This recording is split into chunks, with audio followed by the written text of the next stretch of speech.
Saya hanya menyoroti dari aspek klinis apa yang saya temukan dari yang saya lakukan riset, saya lakukan analisis terhadap cuitan-cuitan dia di dalam akun Fufu Fafa yang mengindikasikan, yang saya lakukan assessment bahwa pemilik akun ini memang mengalami problematika dari sisi psikiatri. Betul ya? Jadi kita manggil Prof. Ya. Enggak, saya sudah dipanggil Prof, tapi provokator.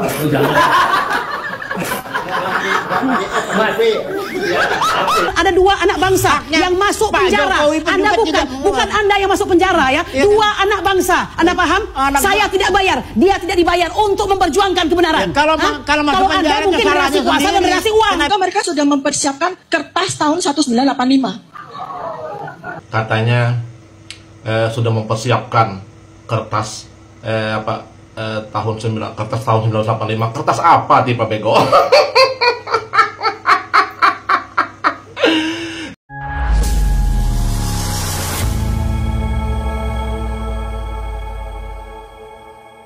Assalamualaikum warahmatullahi wabarakatuh, saudara-saudaraku sebangsa dan setanah air.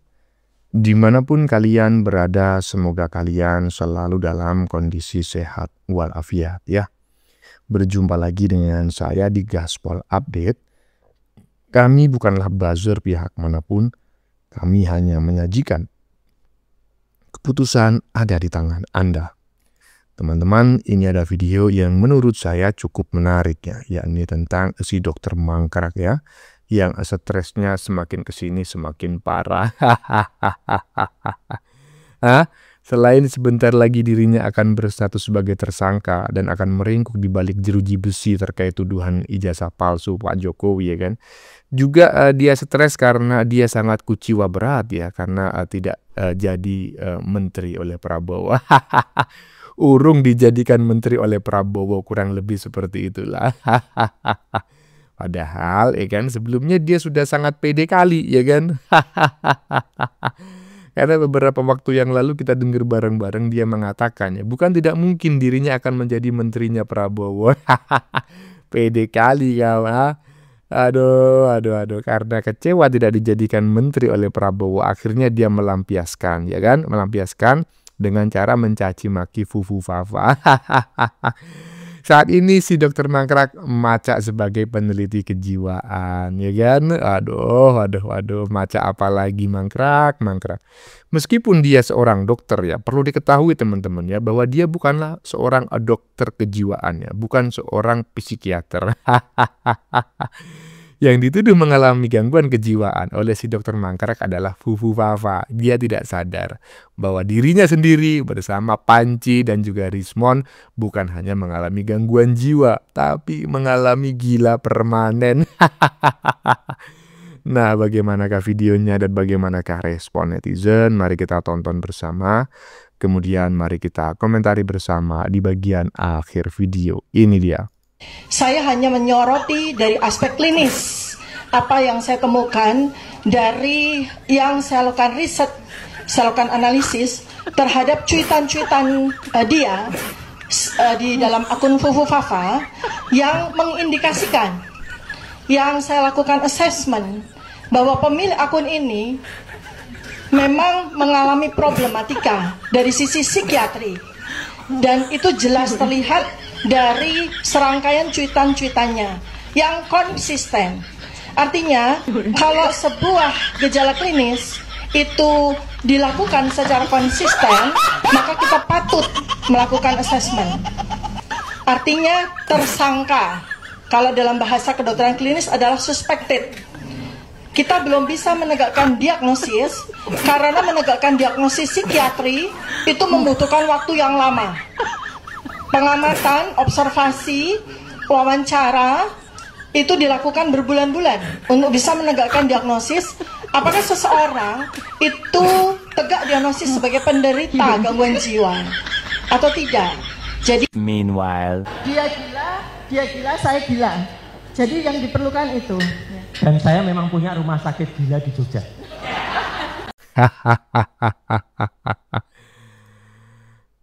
Tadi di bagian depan ya. Saya hanya menyoroti gejala klinis. Emangnya kau ahli di bidang itu ya? Nah ini aja ya, kita harus ilmiah loh teman-teman ya.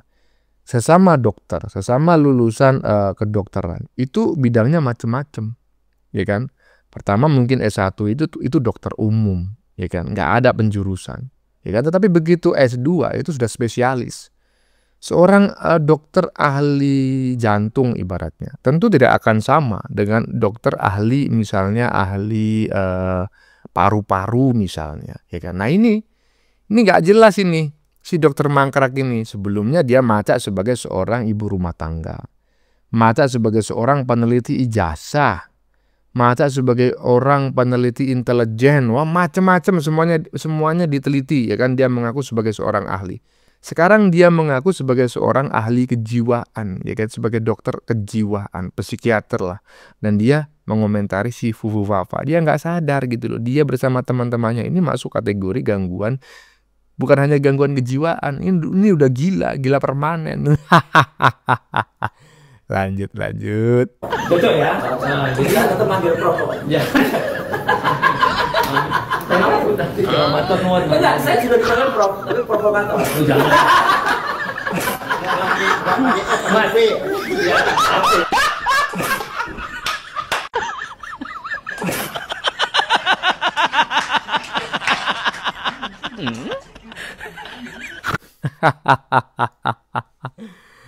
Aduh, Panci ya kan. Prof ternyata Prof itu kepanjangan dari provokator. Dan kau sekarang meminta bantuan DPR lagi, ya kan, balik lagi. Padahal dulu kau katakan akan meminta bantuan ke PBB, ke Donald Trump, ke Xi Jinping, ke Putin, ya kan. Ujung-ujungnya kau balik minta bantuan ke DPR lagi sambil cekikik seperti orang gila. Aduh, dokter mangkrak, ini loh temenmu. Ini aja yang kau teliti, jangan kau meneliti Fufu Fafa nggak jelas. Lanjut. Kami ini insya Allah orang beriman. Ya memang kami sadari di masa Pak Jokowi ini orang beriman ini kayaknya sering dianggap kadrun seperti Anda katakan tadi ya. Ya, mohon maaf saya katakan, kami datang baik-baik Pak ya, untuk mendapatkan baik-baik. Oh itu hak kami mencari kebenaran. Ada dua anak bangsa yang masuk penjara. Anda bukan Anda yang masuk penjara ya. Dua anak bangsa. Anda paham? Saya tidak bayar, dia tidak dibayar untuk memperjuangkan kebenaran. Kalau masuk Anda penjara mungkin relasi kuasa dan relasi uang. Kena bikin kesalahan. Mohon maaf saya katakan, ingat baik-baik ya. Pemidanaan itu ultimum remedium, bukan utama. Kalau Anda terus ingin ya mempidanakan rakyat Anda, pertanyakan siapa Anda. Marah terus orang ini bawaannya ya. Emosi terus. Sukanya memfitnah, ya kan? Tetapi ketika fitnahannya itu dipersoalkan ke ranah hukum, ya kan, dilaporkan ya, delik aduan oleh Jokowi, dia marah-marah, dia emosi. Seharusnya dia ini yang diteliti oleh si dokter mangkrak, bagaimana kondisi kejiwaannya gitu loh. Ngapain meneliti kondisi kejiwaan Fufu Fafa yang jelas-jelas gak tahu siapa si Fufu Fafa itu gitu loh. Saya sepakat dengan apa yang disampaikan oleh bapak laki-laki tadi itu ya. Di penjara gara-gara kesalahanmu sendiri kok. Lanjut.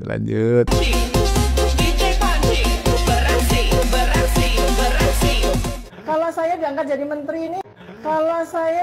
jadi menteri ini, repot ini. Oh iya. Pasti orang-orang ini tuh nggak tahu gitu loh, kita tuh siapa.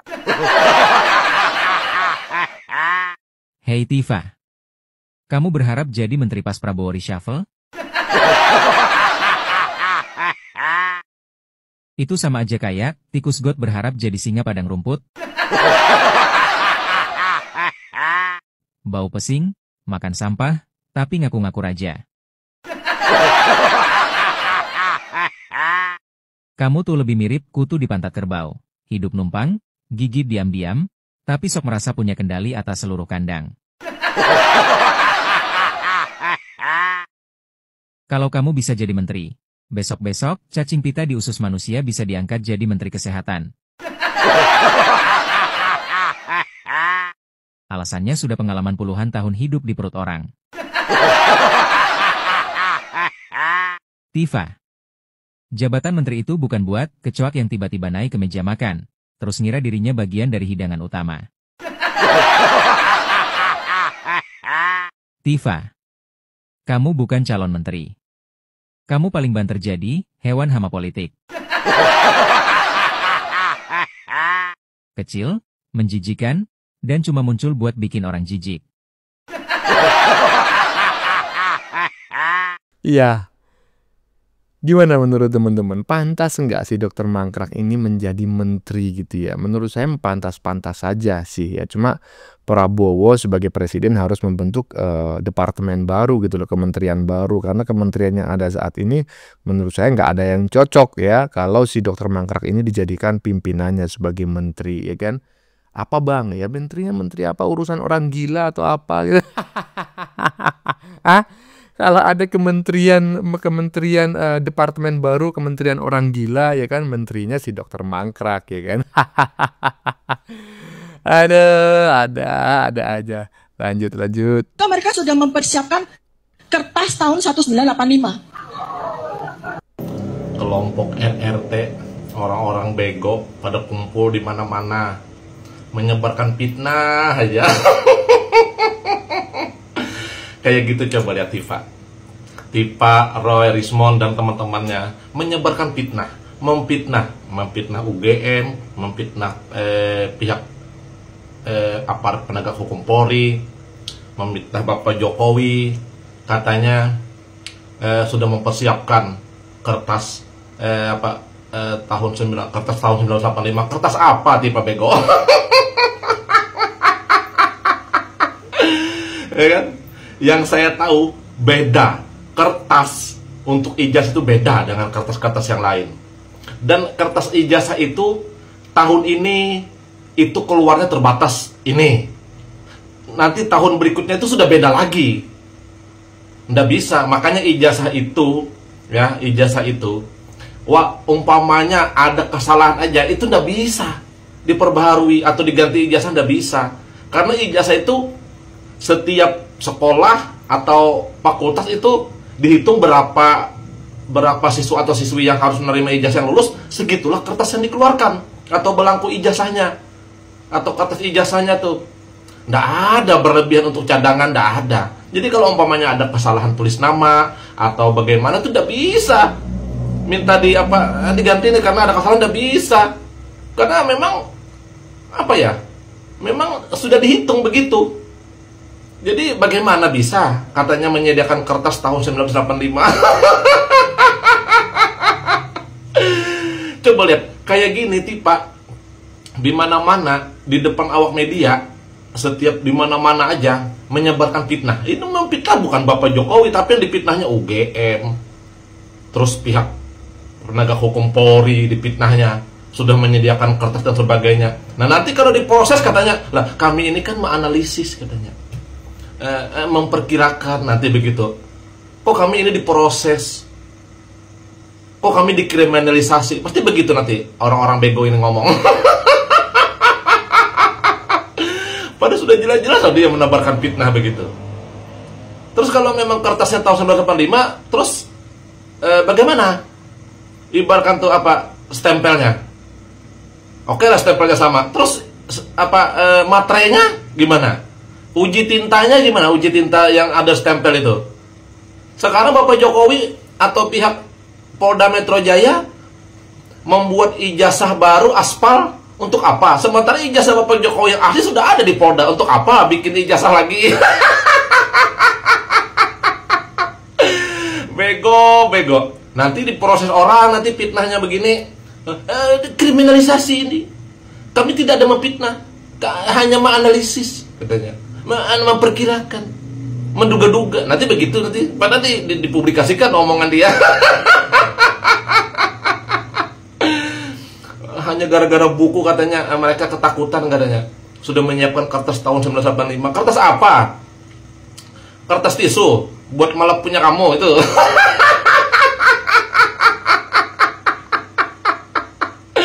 Udah, orang-orang bego.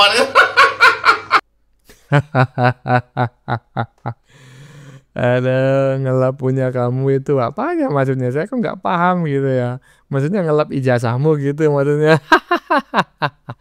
Iya. Gimana menurut teman-teman pendapatnya Mas Ian Jibril barusan? Saya sependapat teman-temannya dengan apa yang disampaikan oleh Mas Ian Jibril, karena menurut saya apa yang disampaikan oleh si Dokter Mangkrak beberapa waktu yang lalu itu menurut saya paradok dan tidak masuk akal, ya kan? Gimana ceritanya? Ya, Pak Jokowi saat ini sedang sibuk memalsukan ijazah dengan kertas yang katanya berasal dari tahun 1985. Sementara saat ini ijazahnya Pak Jokowi sudah disita oleh kepolisian, cuma tidak ditunjukkan kepada siapapun ya. Nah, iya, karena khawatirnya nanti akan justru dijadikan bahan baru untuk ngerujak Pak Jokowi, menyerang, menghina, bahkan memfitnah gitu loh. Nah, kalau Pak Jokowi bikin ijazah baru dengan kertas dari tahun 85 lah, terus ijazah yang ada di Bareskrim itu yang sudah diserahkan kepada polisi itu gimana dong? Aduh, udah gini ngaku waras ya kan, udah gitu malah meneliti orang lain, mendiagnosis orang lain lah yang nggak waras, padahal dia sendiri ini yang nggak waras. Lanjut. Bapak ini kan bukan dari tim pendukung ataupun relawan Jokowi, ya, dan juga bukan dari tim kuasa hukum Pak Jokowi. Iya, betul. Apa yang melandaskan Pak Licumanan melaporkan Roy Suryo CS ke Polres Metro Jakarta? Iya, ini soalnya menjadi pertanyaan tersendiri. Ini menjadi pertanyaan yang sangat mutlak harus saya jawab nih. Karena kenapa? Yang pertama, yang dilaporkan Pak Jokowi adalah delik aduan. Nah, ini harus kita bedakan ini ya, teman-teman wartawan ya. Dalam hukum itu ada delik aduan, ada delik murni. Ya. Delik aduan itu harus orangnya yang merasa menjadi korban, dia yang melaporkan langsung. Karena pencemaran terhadap dirinya. Betul. Nah, kemudian yang saya laporkan ini 160 ini delik murni. Kenapa saya bilang delik murni? Kita bukan korban. Tapi sebagai warga negara kita boleh melaporkan kepada pihak berwajib. Bahwa di sini ada suatu peristiwa, yang peristiwa ini harus diungkap sama pihak kepolisian. Oke. Gitu. Jadi kita siapapun itu boleh melaporkan. Itu namanya delik murni. Saya melihat langsung waktu itu dalam suatu acara bernama ILC. Oke. Nah, yang dipimpin oleh Pak Karni Ilyas. Nah, di situ Roy Suryo itu berulang kali menyampaikan, ini saya jamin ijazah ini palsu. Dan saya melaporkan jauh sebelum Pak Jokowi melaporkan. Jauh sebelum itu ternyata? Jauh sebelumnya. Ini menarik. Dari 12 terlapor, iya, salah satunya status profesinya ini sama nih, pengacara, iya. Tri Kurnia. Iya, Tri Kurnia, betul. Nah, ini apa alasan Anda melaporkan Tri Kurnia? Ini kita bedakan dulu ya. Jadi sebenarnya yang saya laporkan ya melalui organisasi saya ya, sebagai saya perwakilannya, yang saya laporkan itu adalah 3 orang. 3 orang siapa saja? Pak Roy Suryo, Pak Rismon, Ibu Tifa. 3 yang kami laporkan berdasarkan alat bukti kami, 3 orang. Oke. Kemudian Pak Jokowi melaporkan di Polda Metro Jaya terkait dengan 310-311 pencemaran ya, terhadap dirinya. Nah, itu sebenarnya terlapornya itu dalam lidik. Jadi dia tidak menyebutkan nama-nama terlapor. Semuanya dalam lidik. Tetapi komunikasi kami beberapa waktu lalu dengan pengacaranya Pak Jokowi itu menyampaikan bahwa ada 26 postingan. Di dalam 26 postingan itu terdapat 12 terlapor itu. Yang akhirnya ketika dilaksanakan gelar perkara menetapkan 12 orang itu menjadi terlapor. Berbagai media massa, Roy Suryo CS ini selalu mengeluarkan bukti-bukti baru bahwa ijazah Jokowi adalah palsu. Nah, kalau misalkan dari versi Anda, apakah ada alat bukti yang bisa membantah semua itu? Alat bukti yang saya serahkan itu ada kurang lebih 6 postingan. Salah satunya ketika dia menyampaikan di publik secara TV bahwa produk ijazah Pak Jokowi palsu, itu yang pertama. Yang selanjutnya yang saya hadirkan itu adalah bahwa ada postingan Dr. Tifa, kemudian ada postingan Dr. Rismon. Nah, itu juga saya jadikan alat bukti. Ada. Nah, rasain modar gue ya. Jadi akhirnya juga dilaporkan bukan hanya oleh Pak Jokowi melalui delik aduan, tetapi juga delik umum ya. Delik murni ya kan. Iyalah, delik murni nggak harus dilaporkan oleh orang yang merasa dicemarkan atau dirugikan, ya kan? Delik murni bisa juga dilaporkan oleh orang lain yang tidak mengalaminya, tidak dirugikan atau tidak merasa dicemarkan nama baiknya, ya. Iyalah. Laporannya tujuannya apa? Agar polisi mengungkap ya adanya pelanggaran hukum tersebut. Gitu loh. Mantap, mantap. Saya prediksi ini ya, si Dr. Mangkrak bersama kawan-kawannya termasuk si maling panci kemungkinan besar akan mendekam di balik jeruji besi selama 50 tahun. Bagaimana menurut kalian? Keputusan ada di tangan Anda, silakan tulis di kolom komentar, baik Anda yang setuju maupun yang tidak setuju dengan isi konten ini. Sebelumnya saya memohon maaf ya jika dalam penyajian konten ini ada kata-kata yang menyinggung, kurang tepat penggunaannya atau ada data yang dianggap keliru atau salah. Saya memohon maaf yang sebesar-besarnya.